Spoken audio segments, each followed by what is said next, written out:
A simple woman dressed in casual clothes was being escorted out of an exclusive boutique by a manager in a tailored suit. Whispers filled the air as other customers stared. "People like you don't belong here," he sneered. She walked away with dignity, her head held high. Outside on the busy street, she pulled out her phone and made a brief call, her expression calm despite the humiliation she had just endured. 1 hour later, a sleek Tesla with tinted windows pulled up to the curb. A man in an impeccably tailored suit stepped out, adjusting his designer glasses. And in his arm was a laptop bearing the logo of one of the world's most recognized tech companies. His face, featured on countless business magazines, showed controlled anger as he walked toward the boutique's entrance with purpose. The store fell silent as he entered. The manager rushed forward with a professional smile that quickly faded when the man spoke.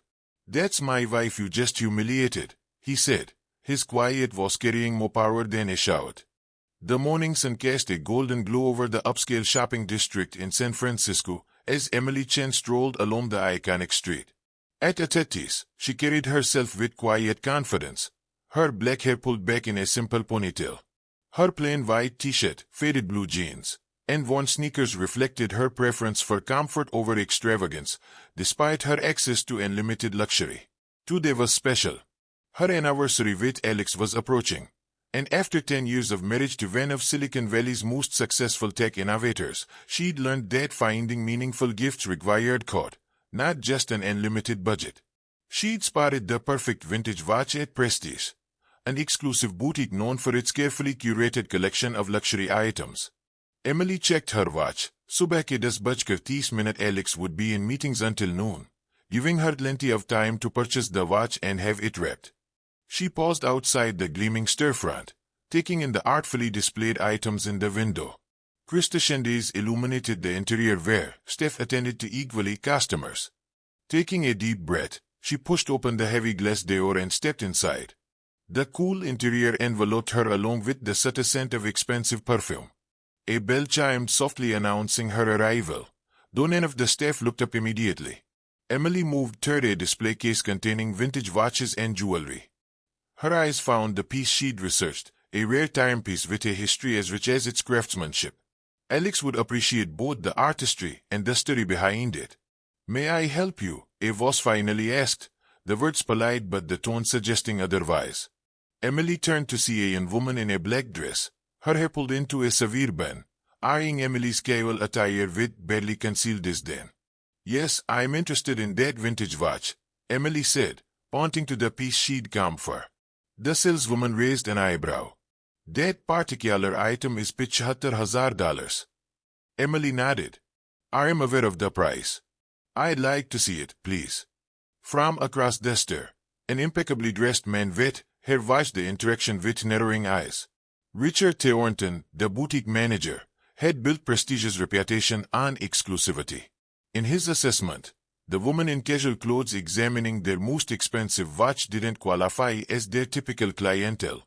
Hesitation crossed the saleswoman's face before she responded. "Perhaps I could show you something more accessible. We have some lovely costume pieces that might better suit your needs." Emily met the woman's gaze directly. "I'd prefer to see the watch I asked for, thank you." With obvious reluctance, the saleswoman retrieved a key from her pocket and unlocked the case. She removed the watch with exaggerated care, as though worried Emily might grab it and run.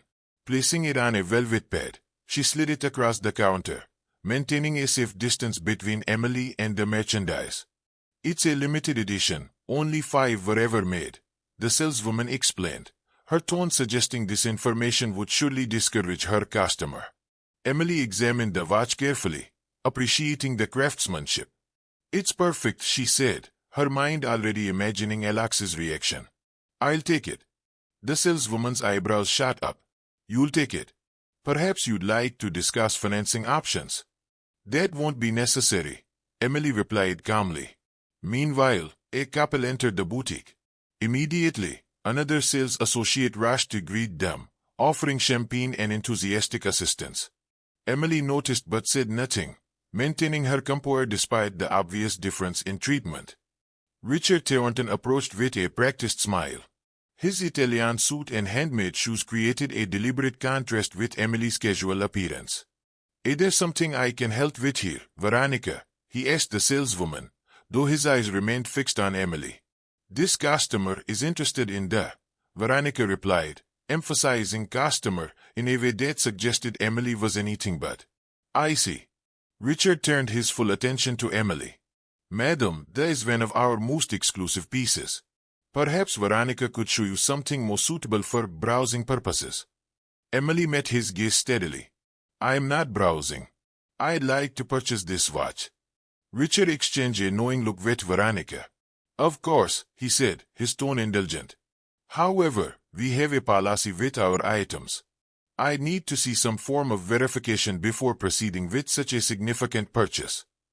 "Verification?" Emily tilted her head slightly. "A platinum card at minimum, or perhaps evidence of funds. We've had issues with certain individuals wasting our time." His smile didn't reach his eyes. "I'm sure you understand." That couple paused their conversation to observe the interaction, their expressions a mixture of curiosity and second-hand embarrassment. "I don't typically carry my cards when I am dressed for the day," Emily explained calmly. "But I can assure you the purchase won't be a problem." "Perhaps Target would better suit your aesthetic," Richard said, his voice dropping. "We cater to a specific clientele, and you're clearly just window shopping." Emily straightened her shoulders. "I've been nothing but clear about my intentions to purchase the watch." "Enough," Richard's patience visibly snapped. "I must insist that you leave the premises. You're disrupting our business environment." The few customers browsing nearby had fallen silent, creating an uncomfortable bubble of attention. "This is ridiculous," Emily said, her voice steady despite her rising indignation. "Please leave before I am forced to call security." Richard moved closer, invading her personal space. Something in his tone, the absolute certainty that she didn't belong, made Emily realize further protest would only create a scene. With quiet dignity, she stepped away from the counter. "The way you've treated me says far more about you than it does about me," she said quietly. Richard smiled thinly, taking her arm. "People like you don't belong here," he said, guiding her firmly toward the exit. As Emily stood on the sidewalk, she took a deep breath, steadying herself against the wave of humiliation. Through the window, she could see Richard returning to his staff, making a comment that caused several of them to laugh while looking in her direction. She checked her watch, सुबह के 11:40, pulling out her phone. She made a brief call, her expression showing not defeat, but calm determination. Meanwhile, Alex Chen's day had been intense even by tech CEO standards. 3 investment meetings before सुबह के 11 followed by a conference call with international partners. But thoughts of his anniversary with Emily kept him focused. At 11:45, his driver pulled the sleek Tesla to the curb near Prestige Boutique. Alex straightened his blue tie as he checked his reflection in the tinted window. At Charlie's, his dark hair showed distinguished touches of gray at the temples, and his navy suit complemented his athletic build. He grabbed his laptop bearing the logo of his company, Industries. "With your gems," he instructed his driver. "We shouldn't be long." Alex approached the boutique, scanning the sidewalk for Emily. Finding no sign of her, he assumed she must still be inside. As he reached for the door, a woman approached him. "Excuse me, are you Alex Chen?" she asked hesitantly. Alex nodded, instantly alert. "I just wanted you to know your wife was asked to leave this store," the woman explained quietly. "I was inside. The way they treated her was disgraceful." Alex's expression darkened. "Thank you for telling me," he said, his voice controlled despite the anger flaring inside him. He pulled out his phone, tempted to call Emily, but decided against it. Instead, he looked through the boutique's windows, observing the staff's interactions with customers. The manager, easily identifiable by his authoritative stance, was laughing with 2 saleswomen. Something about their body language, the shared smirk, told Alex all he needed to know. Alex Chen hadn't built a tech empire by being impulsive. Every move was calculated, consequences mapped out 3 steps ahead. He assessed the situation with the same strategic mind that had made him a legend in Silicon Valley. He could see Emily now, walking slowly back toward the boutique, her posture straight despite the humiliation she had endured. Their eyes met across the distance, and he saw her expression shift from surprise to something more complex, a mixture of love and resignation, as though she already knew what was coming. Inside Prestige, Richard was describing his encounter with the obvious to Veronica and another staff member. "The nerve of some people," he laughed, coming in here looking like she just left the gym, expecting. The door opened, and their laughter faltered as Alex Chen entered the store. Even those who didn't immediately recognize the tech visionary could sense his commanding presence. His tailored suit and deliberate movements spoke of wealth and authority that needed no announcement. Richard rushed forward, professional smile snapping back into place. "Good afternoon, sir. Welcome to Prestige. How may we assist you today?" Alex surveyed the store with calculated coolness before his gaze settled on Richard. "I believe you just ejected my wife from your establishment." The color drained from Richard's face as Emily stepped in behind Alex. The staff froze, recognition dawning as connections were made. Alex and Emily Chen, the power couple behind Industries, known for their innovation and philanthropy. "Mr. Chen," Richard stammered. "There's been a terrible misunderstanding." "Has there?" Alex's voice remained even. "From what I understand, you judge my wife solely on her appearance, refused to sell her merchandise, and then physically escorted her from the premises while making derogatory comments." The other customers had stopped browsing, riveted by the unfolding drama. Veronica stared at the floor, suddenly fascinated by her shoes. "Sir, if I had any idea who Chen was." Alex raised a hand, silencing him. "That's precisely the problem.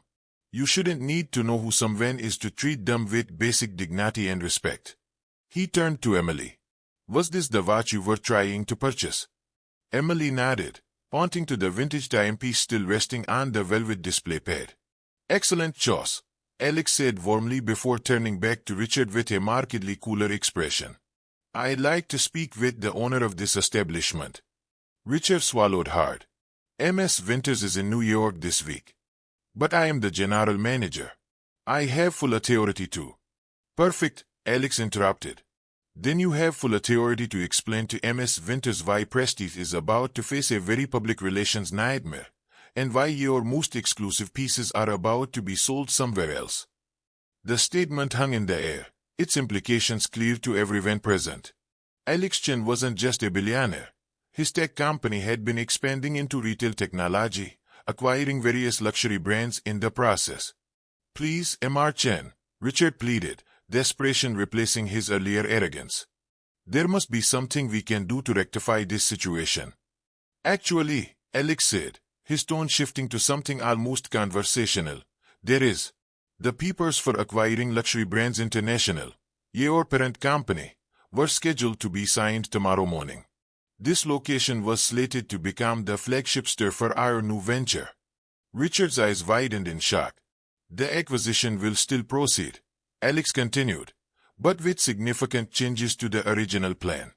This store will indeed become our showcase location, but with an entirely new staff who understand that true luxury isn't about excluding people, but about making everyone feel valued." "You're buying the company?" Richard's voice was barely audible. "I already have," Alex replied. "The board approved the sale last week. Tomorrow was merely the formality of signing the final documents and announcing the transition." Emily, who had remained quiet during the confrontation, finally spoke. "The most valuable assets in any business are not the products on the shelves, but the way you make people feel when they walk through your door." Later that evening, Emily and Alex sat on their patio overlooking the San Francisco skyline, watching the sunset paint the sky in shades of orange and pink. "You didn't have to buy the store," Emily said with a small smile, her fingers tracing the edge of her teacup. Alex reached across the table and took her hand. "I didn't buy it for revenge," he replied. "I bought it because any business that judges books by their covers doesn't deserve to succeed in today's world. Besides," he added with a gentle squeeze of her hand, "it was the perfect location for launch." Indeed, the most valuable things in life aren't displayed in shop windows. Character, kindness, and dignity can be found beneath the simplest appearances. If this story touched your heart, don't forget to subscribe to our channel for more powerful moments of justice and human connection. We'd love to hear your similar experiences in the comments below. Remember, in a world quick to judge by appearances, your kindness could be the exception someone needs today. The most valuable possession is a respectful spirit, something no luxury boutique can sell. Until next time, keep believing in the power of dignity.